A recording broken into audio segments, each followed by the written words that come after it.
Good morning everyone. आज हम करने वाले हैं 7 दिसंबर 2023 के इंडियन एक्सप्रेस न्यूज़पेपर का एनालिसिस। और जो पहला आर्टिकल है वो हमारे लिए इम्पोर्टेंट हो जाता है। PoK is ours, Jammu Kashmir paid for Nehru blunder, article 370 root cause of terror. खैर ये इनकी तरफ से पार्लियामेंट का विंटर सेशन चल रहा है, अभी हमें पता है। और उसमें बार बार जब अलग अलग बिल्स लाए जाते हैं उनके ऊपर क्वेश्चन आर होता है, जो कि आपके हर जो फर्स्ट आर होगा आपकी मीटिंग का, राइट। तो मीटिंग आपकी एक डे पे एक मीटिंग होती है। अभी एक सेशन के अंदर बहुत सारी मीटिंग्स हो सकती हैं, मे बी 70 मीटिंग्स 80 मीटिंग्स, यानी एक दिन जब आप मिलेंगे तो मीटिंग होगा। इस मीटिंग में 2 सीटिंग्स होती हैं, ऑलराइट। तो ये तो जो सीटिंग्स होती है ना, पहले जो सीटिंग होगी वो आपकी होगी 9 से लेके 12 तक की, उसके बाद आपका लंच होगा, और उसके बाद फिर 2 से लेके फिर से 5 बजे तक की ये होती है आपकी सेकंड सीटिंग। तो इनका जो पहले घंटे होते हैं वो घंटे होते हैं क्वेश्चन आर, कि पहला जो 1 घंटा है जैसे 9 से लेके 10 बजे तक का, या फिर 2 से लेके 3 बजे का, उसमें आप सवाल पूछते हो। डिफरेंट बिल जो हुए हैं उनके ऊपर अलग अलग आपके जो मिनिस्टर हैं या फिर मिनिस्टर बिलों को प्रस्तुत करता है, बताता है। लेकिन उसके अलावा जब वो बिल को कोई भी दे रहा है तो क्वेश्चन आर्क में अलग अलग एमपीज उसी पार्टी के भी हो सकते हैं, उससे अलग भी हो सकते हैं, अपोजिशन से भी हो सकते हैं, यानी कि प्राइवेट मेंबर जो होंगे वो यहाँ पे सवाल करेंगे उससे रिगार्डिंग कि, या उनको जो भी लगा होगा कि ये ठीक है या गलत है, क्यों नहीं होना चाहिए, तो वो क्वेश्चन आर के बीच में आता है, तो उसमें सवाल उठाओगे। तो ऐसा इनका जवाब आया है। स्टडी के हिसाब से हमारे लिए इतना इंपॉर्टेंट था, इसलिए हमने ये जान लिया। चलिए नेक्स्ट हम देखते हैं। अगेन जीएस पेपर 2 से ही आपका रिलेटेबल है। 10 BJP MPs who won assembly polls resign, party looks at new CM. 3 state के अंदर जो अभी अलग आपके एमपीज थे, उनमें से एक तो शायद मिनिस्टर भी बन चुके थे, ट्राइबल अफेयर्स के मिनिस्टर थे।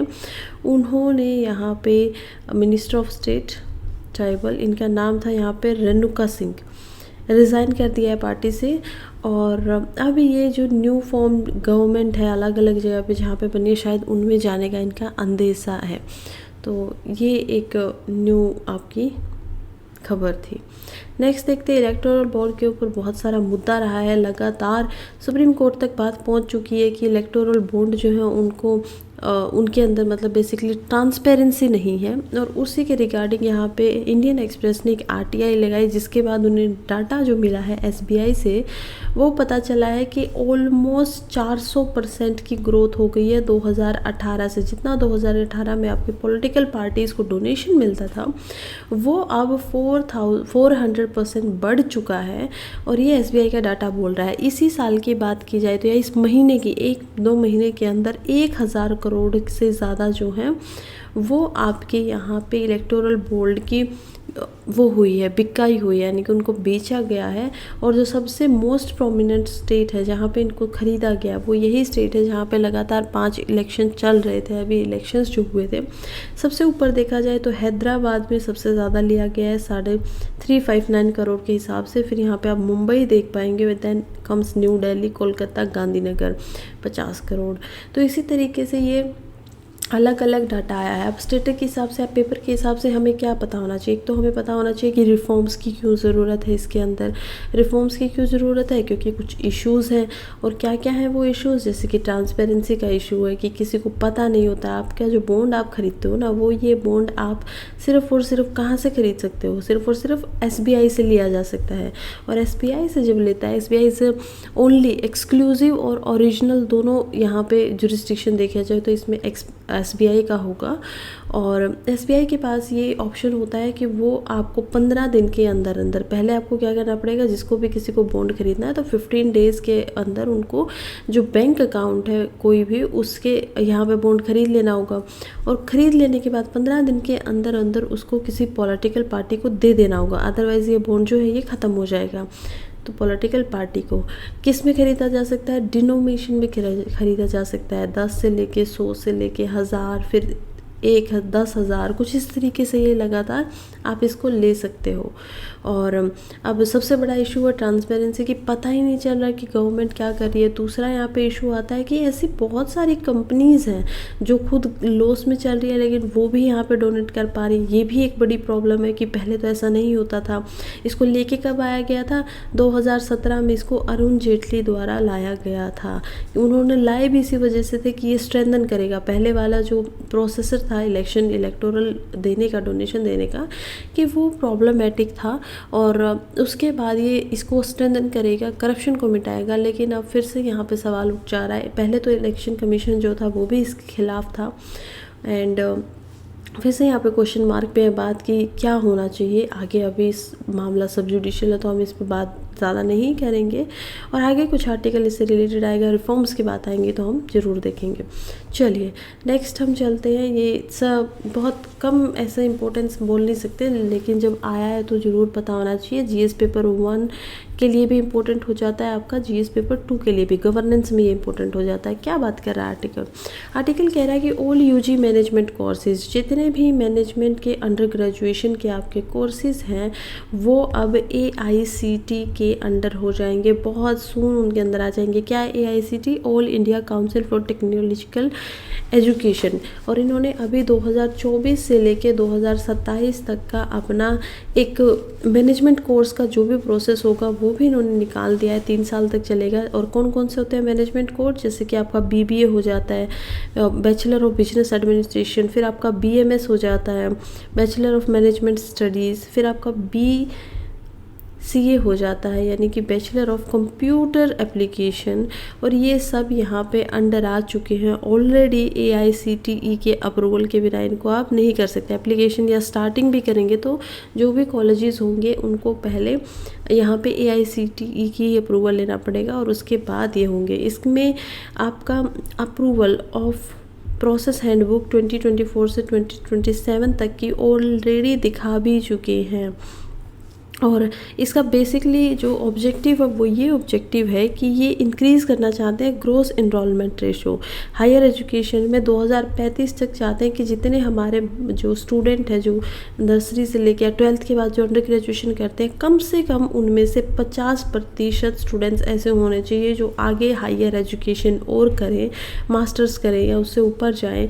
अभी ये जो डाटा, ये टारगेट है कि 50% बनाए। कब तक बनाए? 2035 तक। और अगर टारगेट लिया है तो दैट्स मीन्स कि अभी नहीं है।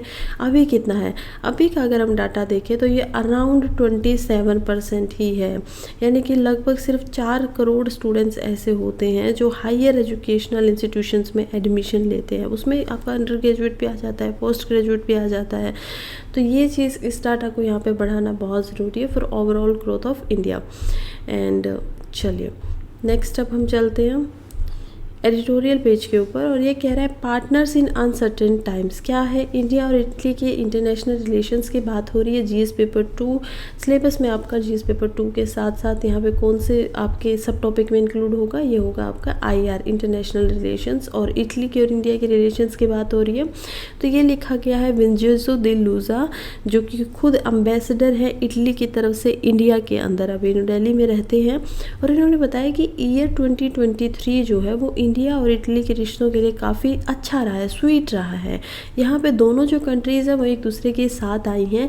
और 2023 के अंदर जो इटली की प्राइम मिनिस्टर हैं जिनका नाम है जॉर्जिया मेलोनी, वो भी इंडिया में आके उन्होंने भी मीटिंग की है हमारे प्राइम मिनिस्टर के साथ। इसके अलावा जो डिप्यूटी प्राइम मिनिस्टर है, देखिए हमारे यहाँ पे डिप्यूटी प्राइम मिनिस्टर जैसा कोई ना तो संविधान में कोई पोजीशन दी हुई है, ना रूल्स की बुक में दी हुई है, ना ही लेजिस्लेशन से ऐसा कोई लॉ पास किया गया है।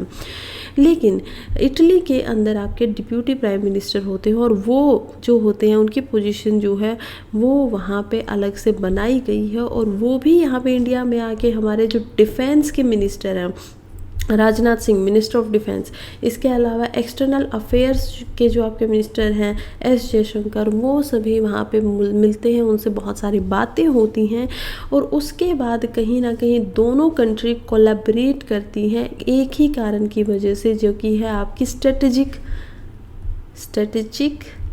Limited partnership. ये क्या है कि स्ट्रेटजी के हिसाब से, क्योंकि उनकी सोच एक जैसी है, क्योंकि वो कोलैबोरेट एक जैसा करना चाहते हैं, तो उस हिसाब से ये दोनों कंट्री एक साथ कोऑपरेट करने के लिए तैयार हो गई हैं। कुछ ऐसे डायलॉग हुए हैं, कुछ ऐसी सेम या कॉमन चीज़ें हैं, जैसे कि सेफ्टी ऑफ इंडो पैसिफिक, कि जो इंडो पैसिफिक है अगर वो सेफ़ रहता है तो वो इटली को या फिर मेडिटेरियन सी को कहें तो इंडिया का जो इंडियन ओशन है उससे मिला देगा, ट्रेड यहाँ पे ज़्यादा बढ़ेगा। फिर कुछ कॉमन सेक्टर हैं जैसे कि डिफेंस, टेक्नोलॉजी, ट्रेड, जिसके आपके ये दोनों की जो कंट्रीज़ जो हैं वो ट्रांजिशन एक दूसरे के साथ यहाँ पे बनाना चाहती है। Energy transition also comes here. Third, यहाँ पे देखा जाए तो पार्टनरशिप, फिर कुछ स्ट्रेटेजिक चैलेंजेस जो अभी चल रहे हैं, इंडिया की क्या क्या पोजीशन रही है अलग अलग चैलेंजेस के ऊपर, चाहे फिर वो यूक्रेन और रशिया का वार हो, युद्ध हो, या फिर अभी वो गाज़ा और इसराइल का हो। तो ये जो स्ट्रेटेजिक चैलेंजेस है जिनकी वजह से पूरा वर्ल्ड ना चाहते हुए भी उनकी चपेट में आ ही जाता है, तो वो भी उनमें भी कहीं ना कहीं यहाँ पे वर्ल्ड से लेके इंडिया और इटली की जो अप्रोच है वो थोड़ी सी कॉमन रही है, और यही बात है कि दोनों कंट्रीज़ एक दूसरे के ज़्यादा नज़दीक आ पा रहे हैं। और ये तीन हमने ज़्यादातर रीज़न देखे कि ठीक है कॉपरेशन क्यों। पहले इंडिया और इटली एक्चुअली में बहुत ज़्यादा ऐसे अच्छे संबंधों में कभी से ज़्यादा रहे नहीं है, मतलब इतना एक बढ़ चढ़ के उनके रिलेशन नहीं रहा है, ट्रेड का उनके अंदर कोई रिलेशन नहीं रहा है। लेकिन जब 2023 के अगस्त में पहली बार ऐसा होता है कि इटली का एक बहुत सालों के बाद एक नेवी का शिप आता है जो कि इंडिया में डॉक होता है। उस शिप को जो था उसका नाम था ITS मोरोसिनी। तो ये जो शिप था ये पहली बार इंडिया में आता है, और इसी शिप के आने के बाद, डॉक होने के बाद, दोनों कंट्री मिल के यहाँ पे अपनी एक ट्रीटी भी साइन करती हैं, जो कि एक सिक्योरिटी सेमिनार होता है मैरीटाइम के ऊपर, मैरीटाइम सिक्योरिटी के ऊपर, जो कि था national maritime foundation and western naval command of Indian navy. इसमें इंडिया की तरफ, इसमें जो आपके इटली के रिप्रेजेंटेटिव्स हैं वो भी यहाँ पे आके इंडल्ज करते हैं, शामिल होते हैं और बातें करते हैं कि ठीक है क्या क्या दोनों कंट्रीज़ की जो सिक्योरिटी है उसको बढ़ाने के लिए ठीक हो सकता है। इसके अलावा इटली के तरफ से इटली के अंदर यहाँ पे ब्लू रामन प्रोजेक्ट भी होता है। क्या है ये प्रोजेक्ट? ये प्रीलिम्स के लिए बहुत इंपॉर्टेंट है, इसको आप लोग ध्यान रखिए। मेंस के क्वेश्चन में तो of course it is necessary to mention. ये जो ब्लू रामन प्रोजेक्ट है ना, ये आपका एक ऐसा प्रोजेक्ट है, देखिए इटली एक ऐसी कंट्री है जो कि आपकी मेडिटेरियन सी के अंदर बहुत ज़्यादा आती है, यूरोप से जुड़ी हुई है। अब क्योंकि मेडिटेरियन सी के अंदर इटली का भाग ज़्यादा है तो इटली को अपनी सिक्योरिटी के लिए कुछ तो करना पड़ेगा ना, इसीलिए इटली ने अपना खुद का एक सबमरीन सिस्टम बनाया हुआ है। ये जो सबमरीन सिस्टम है ये डाटा केबल के साथ जुड़ा हुआ है, और अब ये जो केबल्स है इनके अंदर अलग अलग डाटा होता है, पूरे मेडिटेरियन सी से लेके, ट्रेड से लेके, इंडियन ओशन का जो है। तो ये जो डिजिटल डाटा है ना, इसको यहाँ पे शेयर किया जाएगा इंडिया के साथ। ये पूरे यूरोप के अलग अलग कंट्रीज़ के साथ भी शेयर होता है, क्योंकि मेडिटेरियन सी है तो वहाँ से भी उन लोगों को मिलेगा कितने शिप आ रहे हैं, क्या हो रहा है, ये सब सारी बातें ये इंडिया के साथ भी शेयर होंगी। क्योंकि जब इंडिया बनाना चाहता है India middle east Europe economic corridor, अभी इंडिया देख रहा है किसके काउंटर में बना रहा है। हम जानते हैं ईरान से लेके जाएगा सऊदी अरेबिया, फिर उधर से होते हुए आपका इजराइल, और इजराइल से डायरेक्ट मेडिटेरियन में, और मेडिटेरियन सी के सारे अलग यूरोप तक। तो इंडिया ये जो अपना कॉरिडोर बनाया था, ये कॉरिडोर बनाया जा रहा था काउंटर करके जो चाइना का मिडल ईस्ट आपका कॉरिडोर बना हुआ है उसके लिए। IMEC जो है ये G20 में ही लॉन्च किया गया था दिल्ली द्वारा, और इसके नए रूट बनाए जाने थे एशिया एंड यूरोप के अंदर। तो उस प्रोजेक्ट के रहते हुए जो इटली है वो द ब्लू रामन प्रोजेक्ट भी यहाँ पे इटालियन कंपनी जो है वो यहाँ पे इसको भी इफ़ेक्टिव कर देंगे, इसको भी लेके आएंगे, सो दैट फ्री फ्लो हो चुके ट्रेड का इंडो पैसिफिक के सहारे उसके अंदर इंडियन ओशन भी आए और पैसिफिक ओशन भी यहाँ पे आ जाए। इटालियन कंपनीज वगैरह 58 पोर्ट हैं पे, तो इंडिया उनको बिल्कुल सपोर्ट कर रहा है कि ठीक है आप लोग यहाँ पे आ जाइए, बिल्कुल यहाँ पे अपने जो उनके शिप्स वगैरह है उनको रखिए, और ये सारी बातें। इसके अलग अगर हम बात करें तो अभी और क्या क्या किया जा सकता है, यहाँ पे इनके द्वारा कुछ सॉल्यूशंस भी दिए हैं। जैसे पहला सॉल्यूशन है कि इंडिया एंड इटली जो है अभी वो मल्टीलैटरल इश्यूज़ पे भी बात कर सकती है, कन्वर्ज कर सकती है कि कैसे उनको एक फ्रेम और सपोर्ट की ज़रूरत है न्यू एजेंडा को लेके, क्योंकि अभी जो सिचुएशंस हैं वो लगभग सभी के लिए एक तरीके की हैं, एक अलग तरीके की सिचुएशंस चल रही हैं, और इसीलिए जो मल्टीनेशनल प्रॉब्लम आ रही है, मल्टीलेटरल इश्यूज जो हैं उसके रिगार्डिंग भी दोनों कंट्रीज़ एक साथ मिल सकती हैं। और इंडिया ने, ये कहते हैं कि कैसे इंडिया ने काफ़ी अच्छा प्रोएक्टिव रोल निभाया बहुत सारे इश्यूज़ पे जब G20 की प्रेसिडेंसी इंडिया के पास आई है, जैसे reforms of international financial institutions की बात की है, सस्टेनेबल डेवलपमेंट को भी यहाँ पे ध्यान में रखा गया है। और ये भी माना जा रहा है कि इटली काफ़ी, जब अब इटली प्रेसिडेंसी लेगा G7 की, G7 के अंदर बहुत सारी कंट्रीज़ हैं, मेनली जैसे USA आपकी एक कंट्री है, सेकंड आपकी अगर देखा जाए तो यहाँ पे जर्मनी एक कंट्री है, फिर हमें पता चला Italy itself is a country, Australia G7 की मेंबर नहीं है, रशिया भी G7 की आपकी मेंबर नहीं होती है, फिर UK एक कंट्री है आपकी, फिर यहाँ पे फ्रांस एक कंट्री है एंड जापान। तो ये जो 7 कंट्रीज़ आप देख पा रहे हैं, ये 7 कंट्रीज़ हैं जो कि G7 मेंबर बनती है। इसी के अंदर अगर आप एक रशिया को और जोड़ देंगे तो ये आपका G8 का ग्रुप हो जाएगा। और इसी तरीके से G20 के ग्रुप से हम लोग सभी लोग जाने पहचाने, वो कोई अलग चीज़ रह नहीं गई है।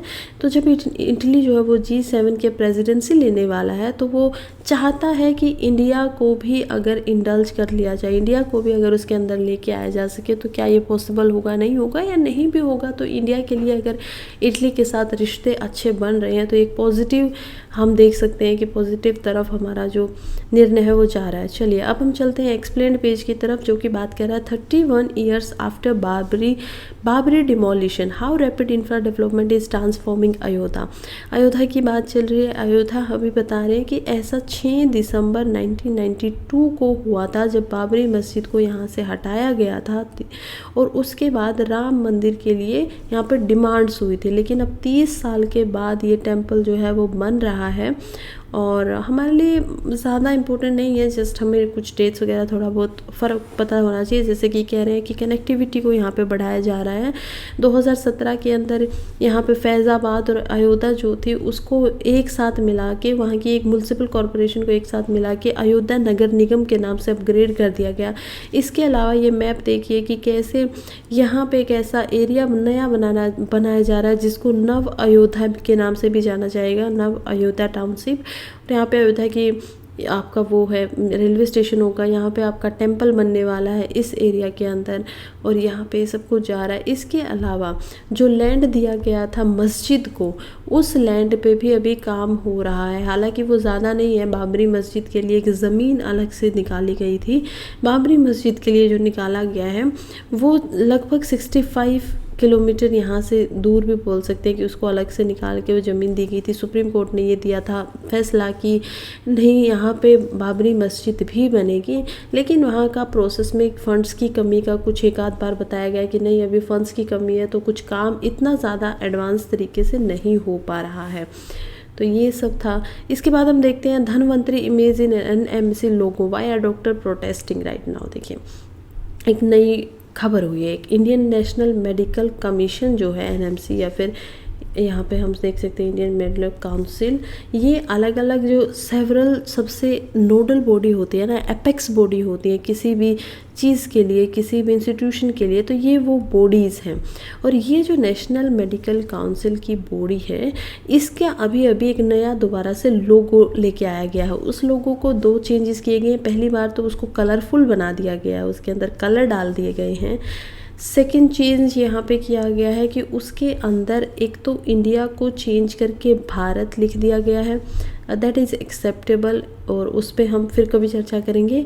और जो अभी हमारा मुद्दा है वो है कि यहाँ पे जो धनवंतरी हैं, जिनको एंशियंट मेडिकल का गॉड माना जाता है, उनकी फ़ोटो को, कलर्ड फ़ोटो को इसके अंदर डाल दिया गया है। ये आप लोगों अच्छे से देख सकते हैं कि कैसे भारतीय आयुर्विज्ञान आयोग या नेशनल मेडिकल कमीशन भारत, और यहाँ पे धनवंतरी के फ़ोटो को बीच में डाल दिया गया है।